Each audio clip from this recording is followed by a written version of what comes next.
Welcome to Kanishka IAS. Good morning. నేను civil service అభ్యర్థులకి తెలుగు సాహిత్యం ఆప్షనల్ గురించి అవగాహన కల్పించడం కోసం ఈ సెషన్ కండక్ట్ చేస్తున్నాను. ఇప్పుడు యూపీఎస్సి కండక్ట్ చేసే అఖిల భారత సర్వీసుల ఎగ్జామ్స్కి మెయిన్స్లో ఆప్షనల్స్ అనేవి ఉంటున్నాయి. వాటిలో తెలుగు సాహిత్యం ఆప్షనల్ అనేది చాలా పాపులర్ ఆప్షనల్. చాలా సంవత్సరాలుగా తెలుగు సాహిత్యాన్ని ఆప్షనల్గా తీసుకున్న అభ్యర్థులు విజేతలుగా నిలవడం మనం చూస్తున్నాం. ఇప్పుడు ఉన్న కాంపిటీషన్కి మెయిన్స్లో ముఖ్యంగా ఎవరైతే ఆప్షనల్లో మంచి మార్కులు సాధిస్తారో వారికి మాత్రం ఇంటర్వ్యూ ఛాన్స్ వచ్చే అవకాశం ఉంటుంది. సో ఆప్షనల్ అనేదే కీ ఇప్పుడు మెయిన్స్ ఎగ్జామ్ని మనం క్రాక్ చేయాలంటే. అందుకని ఆప్షనల్ని సెలెక్ట్ చేసుకునే దాని మీదే అభ్యర్థి యొక్క భవిష్యత్ రిజల్ట్ ఆధారపడి ఉంటుంది. అందుకని మీరు ఆప్షనల్ని జాగ్రత్తగా చూస్ చేసుకోవాలి.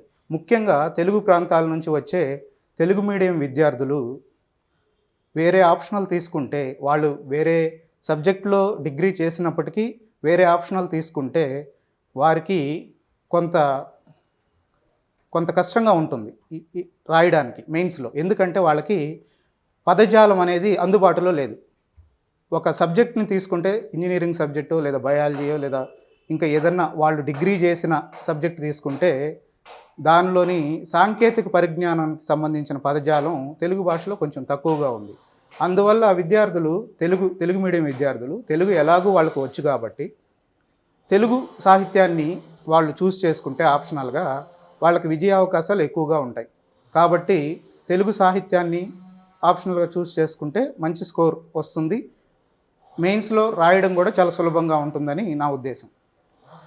అయితే తెలుగు ఆప్షనల్ తెలుగు మీడియం విద్యార్థులకైనా ఇంగ్లీష్ మీడియం అభ్యర్థులకు కూడానా అంటే ఇంగ్లీష్ మీడియం అభ్యర్థులు కూడా తెలుగు ఆప్షనల్ ఎంచుకొని, అసలు ఎక్కువ మంది ఇంగ్లీష్ మీడియం అభ్యర్థులే తెలుగు ఆప్షనల్ ఎంచుకొని సక్సెస్ సాధించిన వాళ్ళు ఉన్నారు. కాబట్టి ఇంగ్లీష్ మీడియం అభ్యర్థులు కూడా నిరభ్యంతరంగా తెలుగుని ఆప్షనల్గా ఎంచుకోవచ్చు. మిగిలిన సబ్జెక్టుల కంటే ఇది రాయడం సులభం. మనకు చిన్నప్పటి నుంచి మనకు భాష మీద పట్టు ఉంటుంది కాబట్టి అవగాహన కూడా చాలా ఈజీగానే ఉంటుంది. కాబట్టి ఇంగ్లీష్ మీడియం అభ్యర్థులు కూడా నిరభ్యంతరంగా తెలుగు ఆప్షనల్ని చూస్ చేసుకోవచ్చు. అయితే తెలుగు ఆప్షనల్ ఏంటి, ఇది ఏంటి, దీని మీద కొన్ని మిత్స్ ఉన్నాయన్నమాట. ముందు వాటి గురించి నేను చెప్పి తర్వాత అభ్యర్థులకి ఎలా తెలుగు సాహిత్యం ఉపయోగపడుతుందనే చెప్తాను. తెలుగు అంటే ఫస్ట్ అందరూ అనుకునేది ఏంటంటే గ్రామర్. మనకు చిన్నప్పుడు కూడా తెలుగులో కొంచెం గ్రామర్ వ్యాకరణం ఉంటుందేమో, ఆ వ్యాకరణం దగ్గర కొంచెం ఇబ్బందులు ఉంటాయి. ఎప్పుడో చిన్నప్పుడు చదివినావు కదా, ఇప్పుడు మళ్ళీ మనం చదవాలంటే కష్టం అవుద్దేమో అనుకుంటారు. అయితే ఇది సబ్జెక్టివ్ ఎగ్జామ్, డిస్క్రిప్టివ్ ఎగ్జామ్. అంటే మొత్తం కూడా మనం రాసే ఎగ్జామ్ మెయిన్స్. ఎక్కడ కూడా వాళ్ళు గ్రామర్ గురించి ఏమి మనల్ని టెస్ట్ చేయరు.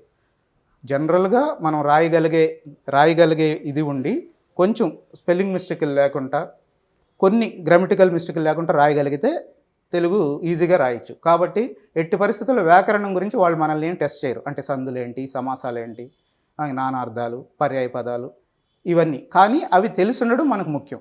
ఇంకా ఛందస్సు అనేది కూడా ఒకటి రెండు క్వశ్చన్లకి మనం రాయాల్సిన అవసరం ఉంటుంది. ముఖ్యంగా మనం వ్యాఖ్యానాలు రాసేటప్పుడు, కళా సౌందర్య దృక్పథంతో వ్యాఖ్యానాలు రాసేటప్పుడు ఛందస్సు అనేది మనకు ఉపయోగపడుతుంది. ఆ ఛందస్సు అనేది కూడా కొంచెం నేర్పిస్తాం ఇక్కడ మేము. కాబట్టి దాని గురించి ఏమంత వరీ అవ్వద్దు. అది జస్ట్ ఒక 10 మార్క్స్ క్వశ్చన్ వస్తుంది, దానికి మాత్రం ఆ ఛందస్సు. అది తప్పితే గ్రామర్ పరంగా తెలుగు సాహిత్యంలో ఏమీ ఉండదు. ఇది ఫస్ట్ మిత్. గ్రామర్ పరంగా ఏమి ఉండదు. మనం మామూలుగా న్యూస్ పేపర్ ఎలా చదువుతాం లేదా ఒక బుక్ ఎలా చదువుతామో ఆ బుక్లా చదివి మనం దాన్ని తిరిగి రాయగలిగే ఇది మనకుంటే, స్కిల్ మనకుంటే ఈజీగా రాయొచ్చు. తరువాత మిత్ ఏంటంటే పద్యాలు. ఇక్కడ ఉండే సీనియర్స్ కానీ చాలామంది అభ్యర్థులు కూడా తెలుగు ఆప్షనల్ అంటేనే పద్యాలు. ఈ పద్యాలు ఎలా అనేది ఇది చాలా పెద్ద మిత్. తెలుగు సాహిత్యానికి సంబంధించి చాలామంది భయపడతారు తెలుగు సాహిత్యం తీసుకోవడానికి. అయితే పద్యాలు అనేటివి తెలుగు సాహిత్యంలో ఉంటాయి. ఫస్ట్ పేపర్లోనూ మనం కోట్ చేయాల్సి ఉంటుంది, సెకండ్ పేపర్లో మొత్తం పద్యాలే ఉంటాయి. ఒక 4 పాఠాలు తప్పితే, సెకండ్ పేపర్లో ఉన్న 15 పాఠాల్లో 4 పాఠాలు తప్పితే మిగిలిన 11 పాఠాలు పద్యాలే ఉంటాయి. అయితే పద్యాలు మనం మొత్తం అక్కడ రాయక్కర్లేదు. పద్యంలో ఉన్న మొదటి లైన్ రాస్తే చాలు. అది క్లాసెస్లో మీకు నేను చాలాసార్లు లేదా ఎవరైనా ఒకరు ఫ్యాకల్టీ చాలాసార్లు మీకు చెప్పడం వల్ల ఆ పద్యాలు మీకు ఈజీగా నోటెడ్ అయిపోతాయి. క్లాస్కి వచ్చేది అందుకు కదా. కాబట్టి ఆప్షనల్ క్లాస్లో ఖచ్చితంగా ఈ పద్యాలు అనేటివి మీరు కణతబట్టేటట్టు మేము చేయగలం. కొన్ని ఫేమస్ పద్యాలు ఉంటాయి, ఆ పద్యాలని మనం గుర్తుపెట్టుకొని ఈజీగా రాయొచ్చు. ఇంకొకటి ఏంటంటే 10 పద్యాలు వాళ్ళే ఇస్తారు క్వశ్చన్ పేపర్లో. అంటే 10 పద్యాలకు వ్యాఖ్యానాలు రాయాలి. సెకండ్ పేపర్లో 250 మార్కుల తెలుగు ఆప్షనల్ పేపర్లో 10 పద్యాలు వాళ్ళు ఇచ్చి వాటికి వ్యాఖ్యానాలు రాయమంటారు. అంటే ఇది మ్యాథమెటిక్స్ లాగా వాళ్ళే ఒక ప్రాబ్లం ఇస్తున్నారు, ఆ ప్రాబ్లమ్ని చూసి కింద దాన్ని మనం సాల్వ్ చేయాలి. సో పద్యం అనేది మనకు 10 పద్యాలు అక్కడే ఉంటాయి, ఆ పద్యాలను చూసి మనం రాయాలి. కాబట్టి ఎటువంటి సమస్య ఉండదు. ఆ పద్యం మొత్తం మనం నేర్చుకోక్కర్లేదు. ఆ పద్యం యొక్క సందర్భం, ఇది ఏ కంటెక్స్ట్లో చెప్పారనేది మనం రాయగలిగితే మనకు ఈజీగా ఉంటుంది. ఇంకోటి ఏంటంటే చిన్నప్పుడు మనకు ప్రతిపదార్థం అని ఒకటి ఇస్తారు. సో ప్రతిపదార్థం ఏమి ఇక్కడ అడగరు, సందర్భ సహిత వాక్యాలు ఏమి ఇక్కడ అడగరు. వాళ్ళు అడిగేది వ్యాఖ్యానాలు, ఆ పద్యంకి ఉన్న నేపథ్యం గురించి అడుగుతారు. లైక్ చారిత్రక నేపథ్యం కానీ, లేకపోతే మనస్తత్వ దృక్పథం కానీ, సామాజిక నేపథ్యం కానీ, కళా సౌందర్య దృక్పథం కానీ, ఇలా ఆ పద్యాన్ని ఒక కవి ఏ దృష్టికోణంలో రచించారు అనేది మాత్రమే అడుగుతారు.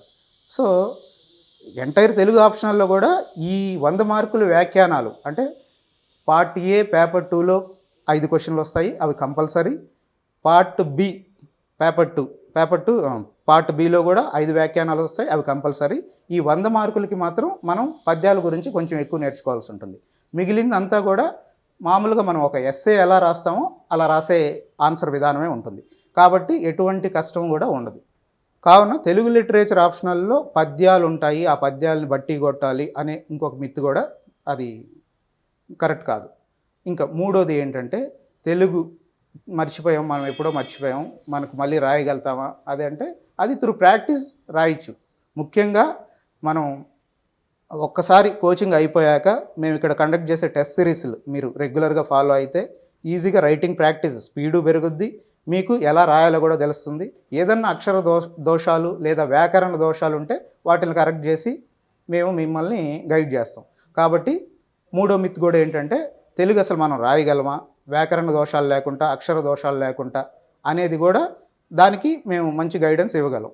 అది మ్యాక్సిమం అట్లాంటి దోషాలు ఉన్నవాళ్ళు తెలుగు ఆప్షనల్ చూస్ చేసుకోరు. కొందరికి తెలుగు వాళ్ళు భావ వ్యక్తీకరణ బాగుండి కూడా రాతపరమైన సమస్యలు ఉంటే వాటిని ఈజీగా మనం సరి చేసుకోవచ్చు. ఇంకొకటి హ్యాండ్ రైటింగ్ కూడా యూపీఎస్సి మరీ అంటే అసలు అది ఇనెలిజిబుల్గా ఉంటే అట్లా ఉంటే కొట్టేస్తారు, కానీ కొంచెం బాగుంటే యూపీఎస్సి కూడా కన్సిడర్ చేస్తుంది. హ్యాండ్ రైటింగ్ అంత సమస్య కాదు, ఎందుకంటే చాలామంది తెలుగు సాహిత్యం ఆప్షనల్లో సక్సెస్ అయిన వాళ్ళే ముత్యాల లాంటి అక్షరాలు రాసేవాళ్ళు కాదు. ఇవి జనరల్గా అంటే ఒక ఆప్షనల్ చూస్ చేసుకోవాలి అన్నప్పుడు అభ్యర్థులు మనసులో ఉండే సందేహాలు, అందుకని వీటి గురించి నేను కొంచెం చిన్న విషయాలు అయినప్పటికీ కూడా అందుకే నేను వీటి గురించి చెప్తున్నాను. ఇంకా ఐదో విషయం ఏంటంటే మీరు మీ ఓన్గా చూస్ చేసుకోండి. ఆప్షనల్ అంటే మనకు ఆప్షన్ ఇచ్చింది ఎవరు, ఒక యూపీఎస్సి ఒక కండక్ట్ చేసే బోర్డు ఇచ్చింది ఏంటి, మీరు చూస్ చేసుకోండి. మిగిలినవన్నీ కంపల్సరీ పేపర్స్. ఆప్షనల్ మాత్రం ఎవరో చెప్పారనో, లేకపోతే ఇది ఈజీ అనో, లేకపోతే మెటీరియల్ అవైలబిలిటీలో ఉందనో ఇలా తీసుకోవద్దు. ఆప్షనల్ ఎప్పుడు కూడా ఆప్షనల్ తీసుకోవాలంటే ముందు మనకు కావాల్సింది ఆసక్తి, ఇంట్రెస్ట్. దాని మీద చాలా ఇంట్రెస్ట్ ఉండాలి. తెలుగు సాహిత్యం ఆప్షనల్ జనరల్గా కూడా ఎవరికి అంటే బాగా సూట్ అవుతుంది, ఈజీగా కనెక్ట్ అవ్వగలరంటే ఆల్రెడీ వాళ్ళకి బుక్ రీడింగ్ అంటే తెలుగు సాహిత్యం, ఇంగ్లీష్ బుక్స్ అయినా ఓకే, ముఖ్యంగా బుక్ రీడింగ్ తెలుగు సాహిత్యం చదివే అలవాటు ఉండి వాళ్ళు ఏదైనా చిన్నప్పటి నుంచి నవలలు, కథలు, కథానికలు, కొందరు పద్యాలు కూడా చదివే వాళ్ళు ఉంటారు. ఈ జనరేషన్లో కూడా కొందరు పద్యాలు చదివేవాళ్ళు, లైక్ కృష్ణపక్షం, మహాప్రస్థానం తెలియని వాళ్ళు ఉండరు. ఇట్లా మహాప్రస్థానం వీటి గురించి కొంత ఐడియా ఉండి కొన్ని ఫేమస్ నవలలు లైక్ అసమర్థుని జీవయాత్ర, బుచ్చిబాబు చివరికి మిగిలేది, ఇలాంటి నవలలు, కథానికలు, గురజాడ గారి గురించి తెలిసి ఉండడం, ఇలా కొంత మీకు తెలుగు సాహిత్యం మీద అవగాహన ఉండి ఇక్కడ హైదరాబాద్ బుక్ ఫెయిర్ జరుగుతుంది, ఆ బుక్ ఫెయిర్కి వెళ్ళి బుక్స్ కొనుక్కొని తెలుగు సాహిత్యం గురించి కూడా కొందరు చదువుకునే వాళ్ళు ఉంటారు. ఇలాంటి వాళ్ళు దీన్ని చూస్ చేసుకుంటే మిగిలిన ఆప్షన్ల కంటే కూడా చాలా ఈజీగా సక్సెస్ అర్థమవుతుంది. ముందు అవగాహన చేసుకోవడం ఈజీగా ఉంటుంది, కాబట్టి అవగాహన చేసుకున్నప్పుడు సక్సెస్ కూడా చాలా మంచిగా ఉంటుంది. కాబట్టి ఆల్రెడీ మనకు కొంత అవగాహన ఉంటే ఖచ్చితంగా తెలుగు సాహిత్యం చాలా మంచి ఆప్షన్. ఇంకొకటి తెలుగు సాహిత్యానికి సంబంధించిన విషయం ఏంటంటే ఇక్కడ ముఖ్యంగా సెకండ్ పేపర్ పార్ట్ బికి సిలబస్లో వాళ్ళు ఏం చేశారంటే వాళ్ళు ఏం ఉండదు అక్కడ, జస్ట్ ఒక 15 పుస్తకాలు ఇస్తున్నారు మనకు. ఆ 10 ఫస్ట్ పేపర్ కంటే వాళ్ళు సిలబస్లో మెన్షన్ చేశారు. దానికి బయట బుక్ అవైలబిలిటీ కూడా బాగుంది. Like famous Hyderabad study circle book అయినా సరే, పాతూరు నాగరాజు గారి నోట్స్ అయినా సరే, ఇంకా ఆకెల్ రాజేంద్ర ఇట్లా కొందరు సీనియర్స్ ఇచ్చే నోట్స్లు ఆల్రెడీ ఉన్న పబ్లికేషన్స్ లైక్ బద్రిరాజు కృష్ణమూర్తి గారిది, వెలమెల సింహన్న గారిది, ఈ బుక్స్లో అంతా కూడా ఫస్ట్ పేపర్కి మీకు మెటీరియల్ బాగా అవైలబిలిటీ ఉంది. అది కొంచెం మనం మంచిగా చూస్ చేసుకొని రాయగలిగితే ఫస్ట్ పేపర్కి మెటీరియల్ కూడా అంత ప్రాబ్లం ఉండదు. అది అంత కష్టం కాదు. సెకండ్ పేపర్కి ఏంటంటే వాళ్ళు ఆప్షనల్లో 15 తెలుగు సాహిత్యంలో వచ్చిన గొప్ప వాటిని తీసుకొని ఇచ్చారు. వాటిల మీద ఒక అభ్యర్థి యొక్క అవగాహనని వాళ్ళు పరీక్షిస్తున్నారు ఇక్కడ. ఇవి తెలుగు సాహిత్యంలో వచ్చిన one of the best works. వీటి మీద ఒక అభ్యర్థికి ఎంత అవగాహన ఉంది అనేది వాళ్ళు పరీక్షిస్తారు. అయితే మనం ముందు వాటిని చదివి అర్థం చేసుకోవాలి. చదివి అర్థం చేసుకున్న తర్వాతే వాటిని మనం విశ్లేషించే శక్తి వస్తుంది. సో వాళ్ళు అడిగేది మనం వాటిని విశ్లేషించమని. చాలామంది ఏమనుకుంటారంటే స్టోరీలు రాయలేమో అనుకుంటారు. అది చాలా తప్పు. లైక్ రామాయణం మహాభారతం గురించే ఎక్కువ ఉంటుంది దీంట్లో, అంటే ప్రాచీన సాహిత్యంలో. తర్వాత ఆధునిక సాహిత్యంలో కూడా కొన్ని కథలు ఉంటాయి, లైక్ కర్పూర వసంతరాయలు ఇలా ఉంటాయి కథలు. మనం ఎక్కడ కూడా కథలు రాయక్కర్లేదు. అంటే ఒక సినిమా ఎలా అయితే చూసి సినిమా మీద క్రిటిక్స్ అంటే విశ్లేషణ చేసేవాళ్ళు ఉంటారు కదా, అలా మనం కూడా విమర్శ చేయాలి. ఇక్కడ తెలుగు సాహిత్యంలో అభ్యర్థి నేర్చుకోవాల్సిన అంశం ఏంటంటే ఉన్న సెకండ్ పేపర్లో ముఖ్యంగా ఇది చాలా మంచి స్కోరింగ్ కూడా.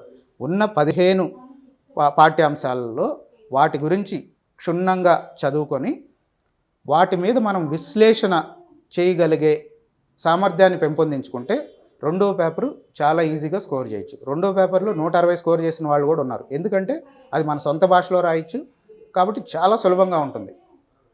కానీ మనకు ఆ విశ్లేషణాత్మక గుణాన్ని పెంపొందించుకోవాలంటే మనం కొన్ని అంటే అదర్ బుక్స్ చదవాల్సి ఉంటుంది. సో ఎక్కువగా సెకండ్ పేపర్ గురించి కూడా కోచింగ్కి వస్తారు ఎక్కువ మంది. ఎందుకంటే 10 వ్యాఖ్యానాలు రాయాలంటే ఖచ్చితంగా 100 మార్కులు, అది తీసి పడేయలేము. కాబట్టి ఆ వ్యాఖ్యానాలు ఓన్గా చదువుకోవాలంటే కొంచెం కష్టంగా ఉంటాయి. రెండోది ఏంటంటే ముందు అసలు 15 పాఠ్యాంశాలని మనం ఓన్గా చదివి ఓన్గా అర్థం చేసుకోవాలంటే కొంచెం కష్టంగా ఉంటుంది. అదే ఫస్ట్ పేపర్ అయితే మనం ఎటువంటి కోచింగ్ లేకుండా ఈజీగా కూడా రాయొచ్చు. సెకండ్ పేపర్లో మాత్రం ఇది కొంచెం కష్టం. కాబట్టి ఆ 15 పాఠ్యాంశాలని మీరు ఆప్షనల్ క్లాస్ జాయిన్ అవ్వక ముందు కూడా చదువుకోవచ్చు. ముఖ్యంగా గద్య భాగం కొన్ని ఉంటాయి, గద్య భాగానికి సంబంధించి అవి ఈజీగా అర్థం అవుతాయి. అవి చదువుకొని వస్తే ఇంకా మనకు ఇక్కడ ఈజీగా అర్థం అవుతుంది, అవగాహన కూడా చాలా ఈజీగా ఉంటుంది. కాబట్టి మీరు సెకండ్ పేపర్ దృష్ట్యా కోచింగ్ చేరడం మంచిది. ఇంకొకటి ఏంటంటే కోచింగ్ కూడా మేము ఇక్కడ అంటే అభ్యర్థులకి సమయం చాలా విలువైంది కాబట్టి ముఖ్యంగా కాంపిటేటివ్ ఎగ్జామ్స్లో మిగిలిన ఇన్స్టిట్యూట్స్ కంటే కొంచెం తొందరగా మేము పూర్తి చేయగలమని భరోసా ఇస్తున్నాం. అంటే ఒక 4 నెలల నుంచి 4.5 నెలల లోపల ఖచ్చితంగా పూర్తి చేస్తాము. తర్వాత టెస్ట్ సిరీస్ కూడా మీకు కండక్ట్ చేస్తాం. అంటే ఇక్కడ జాయిన్ అయిన వాళ్ళకి ఖచ్చితంగా. ఇంకోటి ఏంటంటే చాలా ఇన్స్టిట్యూట్స్లో మీకు క్లాస్ ఆప్షనల్ అయిపోయాక వాళ్ళు ఇంకా సంబంధం ఉండదు. కానీ మేము మాత్రం మా కోచింగ్లో టెస్ట్ సిరీస్ కూడా భాగంగానే ఇంక్లూడ్ చేస్తున్నాం. కాబట్టి వన్స్ మీరు ప్రిలిమినరీ మీరు పాస్ అయ్యి వస్తే ఖచ్చితంగా మీకు టెస్ట్ సిరీస్ కూడా కండక్ట్ చేయబడుతుంది నీట్గా ఒక స్కెడ్యూల్ ప్రకారం. ఇవి తెలుగు సాహిత్యానికి సంబంధించిన పాజిటివ్స్, నెగిటివ్స్.